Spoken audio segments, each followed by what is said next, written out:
आपका एक बार फिर से स्वागत है 48 लाइव में। आज हम बात करेंगे आज की बिग ब्रेकिंग न्यूज़ के बारे में, जिनमें मुख्य रूप से है हिमाचल में कर्फ्यू ढील बढ़ाने की तैयारी, बसें चलाने की योजना। आगे बढ़ने से पहले आप सभी से रिक्वेस्ट रहेगी कृपया चैनल को लाइक करें, शेयर करें, सब्सक्राइब करें और साथ ही नोटिफिकेशन बेल को भी प्रेस कर लें, जिससे लेटेस्ट न्यूज़ की जानकारी आप तक पहुंच सके। संजय कुंडू बने हिमाचल प्रदेश के नए पुलिस महानिदेशक। सरकार ने हिमाचल के नए डीजीपी के नाम का ऐलान कर दिया है। 1989 बैच के आईपीएस अधिकारी संजय कुंडू हिमाचल प्रदेश के नए पुलिस महानिदेशक बनाए गए हैं। कुंडू के डीजीपी बनते ही आईएएस कैडर के स्थानीय आयुक्त दिल्ली, प्रमुख सचिव विजिलेंस, प्रमुख सचिव आबकारी व कराधान के अलावा प्रमुख सचिव, मुख्यमंत्री जैसे ताकतवर पद खाली हो गए हैं। डीजीपी सीताराम मरडी 31 मई रविवार को रिटायर हो रहे हैं। दिल्ली में हुई बैठक के बाद संघ लोक सेवा आयोग ने प्रदेश को 3 नामों का पैनल भेजा था।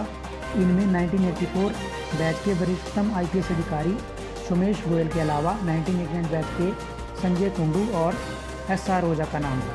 मुख्यमंत्री के प्रमुख सचिव के तौर पर सेवा दे रहे संजय कुंडू को सबसे प्रबल दावेदार माना जा रहा था। अगली अपडेट है लॉकडाउन 5.0 से जुड़ी हुई। हिमाचल में कर्फ्यू ढील और बढ़ाने की तैयारी, बसें चलाने की योजना। 1 जून से हिमाचल में कर्फ्यू अवधि के दौरान रियायत बढ़ाने की तैयारी चल रही है। सरकार ने केंद्र के निर्देशों के अनुसार ही फैसला लेने की बात कही है। माना यह भी जा रहा है कि 1 जून से सामान्य क्षेत्रों में कर्फ्यू ढील की मियाद 12 घंटे हो सकती है। बसों के संचालन के साथ निजी वाहनों के परिवहन को लेकर भी राहत मिल सकती है। हालांकि कंटेनमेंट व बफर जोन में कोई रियायत नहीं होगी। सरकार ने पहले ही आयुक्तों को 30 जून तक कर्फ्यू अपने विवेकाधिकार का उपयोग कर बढ़ाने की अनुमति दे दी है। हिमाचल में बदल सकता है बसें चलाने का समय। हिमाचल में परिवहन निगम की बसों की समय सारणी बदल सकती है। प्रदेश सरकार ने इसके संकेत दिए हैं। परिवहन विभाग ने सुबह 7 बजे से शाम 7 बजे तक बसें चलाने का फैसला लिया है। ऐसे में अगर शिमला से बस चंबा जाएगी तो वो समय पर नहीं पहुंच पाएगी। इसके चलते समय सारणी में बदलाव किया जा सकता है। परिवहन मंत्री गोविंद ठाकुर इस मामले पर शनिवार को परिवहन विभाग के अधिकारियों और सभी आरएम से वीडियो कॉन्फ्रेंसिंग के जरिए बैठक करेंगे। कोरोना वायरस के बीच हिमाचल में 1 जून से सशर्त बसें चलनी शुरू होंगी। परिवहन विभाग ने इसका खाका तैयार कर लिया है। अब इसे मंजूरी के लिए सरकार को भेजा जा रहा है। विभाग का कहना है कि आरटीओ से भी सुझाव लिए जाएंगे। हालांकि अंतर्राज्यीय यात्रा के लिए पास जरूरी होगा। सरकार की योजना के मुताबिक एसी बसों को छोड़कर सभी बसें अपने निर्धारित रूटों पर चलेंगी। सामाजिक दूरी और भीड़ से बचने को बसों में 60% सवारियां बिठाई जाएंगी। यात्रियों को मास्क पहनना अनिवार्य होगा।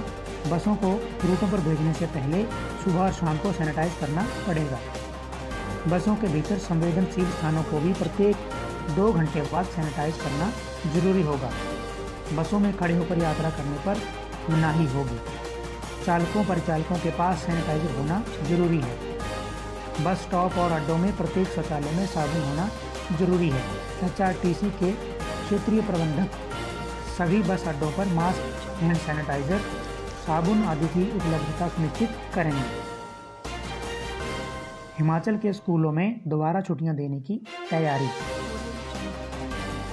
हिमाचल में 15 जून तक दोबारा स्कूलों में छुट्टियां देने की तैयारी है। केंद्र सरकार की गाइडलाइन आने के बाद स्थिति का जायजा लेकर ही स्कूल खोले जाएंगे।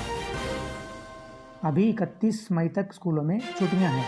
1 जून से लॉकडाउन 5 की शुरुआत होने की संभावना को देखते हुए शिक्षा विभाग ने स्कूलों में 15 जून तक छुट्टियों का प्रस्ताव सरकार को भेज दिया है।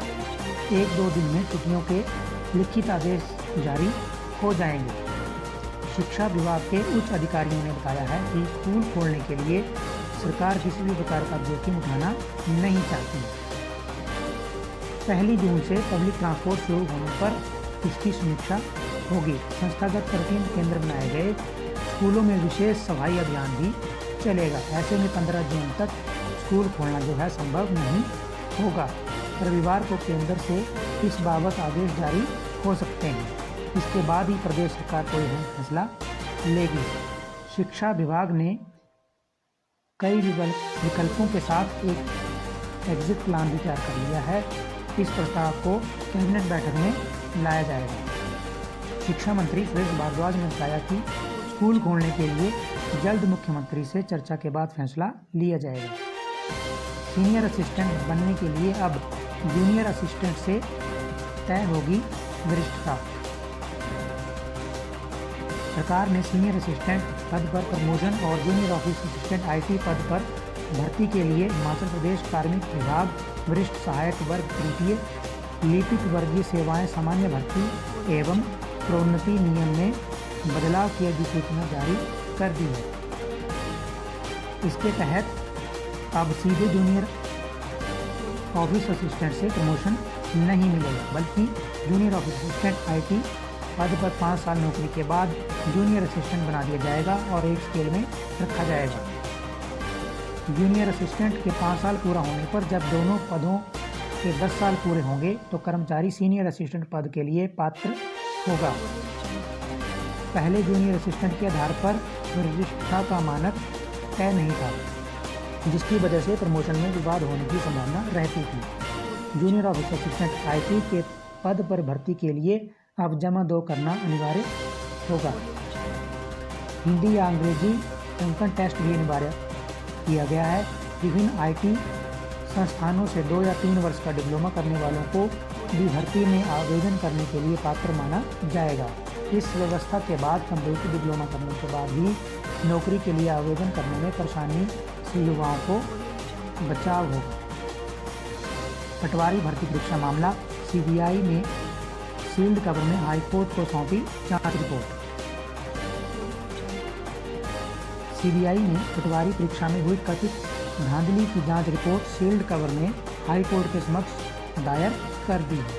न्यायाधीश तरलोक सिंह चौहान और न्यायाधीश सीवी ग्रोवालिया की खंडपीठ ने इस मामले में निदेशक लैंड रिकॉर्ड के दायर शपथपत्र के अवलोकन के पश्चात मामले की जांच सीबीआई को सौंप दी थी। मामले की सुनवाई पर 1 जून को होगी। न्यायालय ने पाया था कि परीक्षा में पूछे गए 100 में से 43 प्रश्न पहले ली गई परीक्षाओं से लिए गए थे।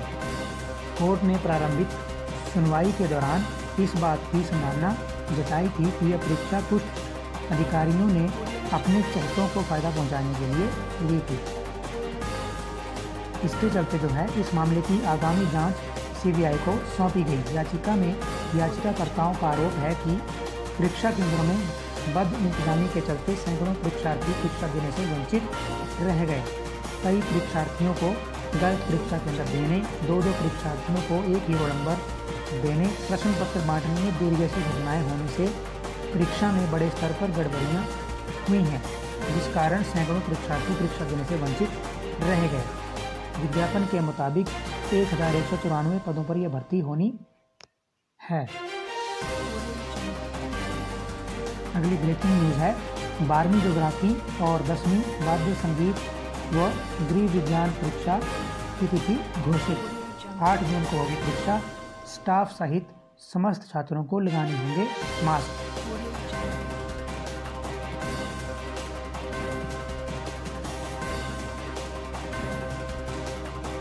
कर्फ्यू के चलते स्थगित 12वीं की ज्योग्राफी, 10वीं की वाद्य संगीत व गृह विज्ञान परीक्षा की तिथि हिमाचल शिक्षा बोर्ड ने घोषित कर दी है। इसके अलावा जमा 2 के 2 विद्यालयों की विशेष परीक्षा की डेटशीट में जारी की है।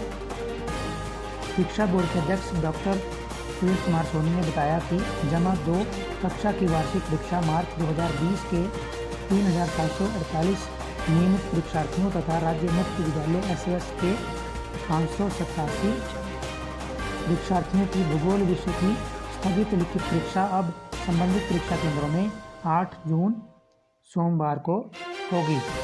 परीक्षा प्रातःकालीन सत्र 8:45 से दोपहर 12 बजे तक संचालित की जाएगी। नियमित परीक्षार्थियों के 210 तथा राज्य मुक्त विद्यालय के परीक्षार्थियों के लिए 93 केंद्र बनाए गए हैं। विशेष आवश्यकता वाले छात्रों की 10वीं वाद्य संगीत व गृह विज्ञान की स्थगित परीक्षा को उनके पूर्व परीक्षा केंद्रों में 8 जून को प्रातःकालीन सत्र 8:45 से 12 बजे तक संचालित किया जाएगा।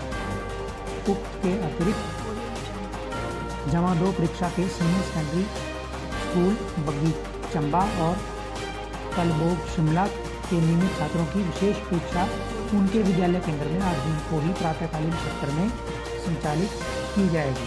शिक्षा बोर्ड के अध्यक्ष ने बताया कि इस परीक्षा के लिए परीक्षार्थियों के साथ ही परीक्षा संचालन में नियुक्त समस्त स्टाफ को फेस मास्क लगाना अनिवार्य होगा। परीक्षार्थियों को परीक्षा देने के लिए आधा घंटा पूर्व अपने केंद्र में उपस्थिति देनी होगी। उन्हें सैनिटाइजर या साबुन से अपने हाथ धोने के उपरांत ही परीक्षा भवन में प्रवेश दिया जाएगा तथा परीक्षा हॉल में भी उचित सोशल डिस्टेंसिंग अपनाते हुए बैठक की व्यवस्था की जाएगी। पायलट निकला कोरोना पॉजिटिव। मॉस्को जा रही एयर इंडिया की फ्लाइट बीच रास्ते से लौटी। वंदे भारत मिशन के तहत रूस में फंसे यात्रियों को लाने जा रहा था विमान। कोरोना वायरस के कहर के चलते वंदे मातरम भारत मिशन के तहत मॉस्को जा रही एयर इंडिया की फ्लाइट को आधे रास्ते से वापस दिल्ली लौटना पड़ा। ग्राउंड स्टाफ को पता चला कि दिल्ली से 2 विमान मॉस्को के लिए रवाना हुए हैं। उस विमान में सवार पायलटों में से एक कोरोना संक्रमित है, लिहाजा विमान को आधे रास्ते से ही वापस आना पड़ा। उधर नियामक नागर विमानन महानिदेशालय ने कहा कि विमान के वापस आने के बाद खाने की जांच के लिए आदेश जारी कर दिए गए हैं। विमान में कुल 4 पायलट थे, 2 ले जाने के और 2 वापसी के लिए। इनके अलावा दूसरे क्रू मेंबर भी इसमें शामिल थे। वीडियो को देखने के लिए आप सभी का धन्यवाद। जय हिंद, जय भारत।